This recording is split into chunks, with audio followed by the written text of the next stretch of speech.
Hi all, welcome back. ഇന്നത്തെ recipe ഒരുവിധം എല്ലാ ബ്രേക്ക്ഫാസ്റ്റിൻ്റെ കൂടെയും കോംബോ ആയിട്ടുള്ള വെള്ള കടലക്കറിയുടെ റെസിപ്പിയാണ്.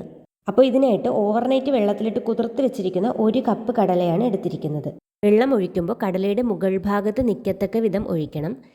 കുക്കർ അടച്ചൊരു 4 വിസിൽ കേൾക്കുന്നതുവരെ വേവിക്കണം. കടല വേവുന്ന സമയം കൊണ്ട് ഇതിലേക്ക് വേണ്ട മസാല തയ്യാറാക്കാം. അപ്പോൾ അതിന് വേണ്ടിയിട്ട് 2 ടേബിൾ സ്പൂൺ എണ്ണ ചൂടാക്കി അതിലേക്ക് ഇഞ്ചി, വെളുത്തുള്ളി, അതോടൊപ്പം കറിവേപ്പില കൂടി ചേർത്തിട്ട് നന്നായിട്ട് ഇളക്കിയെടുക്കണം. ഇഞ്ചിയുടെയും വെളുത്തുള്ളിയുടെയും പച്ചമണമൊക്കെ ഒന്ന് മാറി വരുന്ന സമയത്ത് സവാള ചേർത്ത് കൊടുക്കണം. ഞാനിവിടെ 1.5 സവാളയാണ് എടുത്തിരിക്കുന്നത്. സവാള നല്ലൊരു ബ്രൗൺ ഷെയ്ഡ് വരുന്നത് വരെ നല്ലതുപോലെ ഒന്ന് വഴറ്റി കൊടുക്കണം. നല്ലപോലെ വഴറ്റി ബ്രൗൺ ഷെയ്ഡ് ആകുമ്പോൾ നല്ലൊരു സ്മെല്ല് വരും. ഇനി ഇതിലേക്ക് വേണ്ടിയിട്ടുള്ള മസാലകൾ ചേർത്ത് കൊടുക്കാം. അപ്പോൾ അതിനായിട്ട് 1 ടേബിൾ സ്പൂൺ മല്ലിപ്പൊടി, 1/4 ടീസ്പൂൺ മഞ്ഞൾപ്പൊടി, 1 ടേബിൾ സ്പൂൺ മുളക് പൊടി, ഇത്രയും ചേർത്തിട്ട് നല്ലതുപോലെ ഒന്നുകൂടി ഒന്ന് പച്ചമണം മാറുന്ന വരെ ഇളക്കി കൊടുക്കണം. ഗ്രേവി ഒന്ന് കുറുകിയിരിക്കാൻ വേണ്ടിയിട്ട് വഴറ്റിയ സവാളയുടെ അല്പവും കുറച്ച് കടല വേവിച്ചതും കൂടി ചേർത്തിട്ട് മിക്സിയുടെ ജാറിലിട്ട് ഇതുപോലെ ഒന്ന് അരച്ചെടുക്കണം.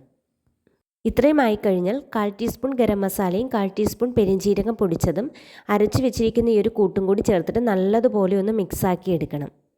ഇനി ഇതിലേക്ക് ആവശ്യത്തിന് ഉപ്പിട്ട് ഇളക്കിയ ശേഷം അല്പം വെള്ളം ഒഴിച്ച് നല്ലതുപോലെ മിക്സ് ചെയ്തൊരു ഗ്രേവി രൂപത്തിലാക്കണം.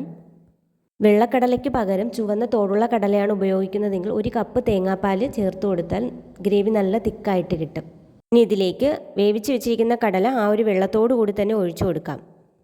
അപ്പോൾ ഈ ഒരു മസാലയൊക്കെ നന്നായിട്ട് കടലയിൽ പിടിക്കാൻ വേണ്ടിയിട്ട് ഒരു 3-4 മിനിറ്റ് കൂടി നന്നായിട്ടൊന്ന് തിളപ്പിച്ചെടുക്കാം.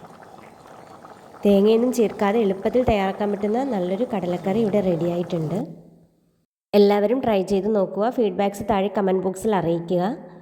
മറ്റൊരു നല്ല വീഡിയോയുമായി വീണ്ടും വരാം. Thank you for watching.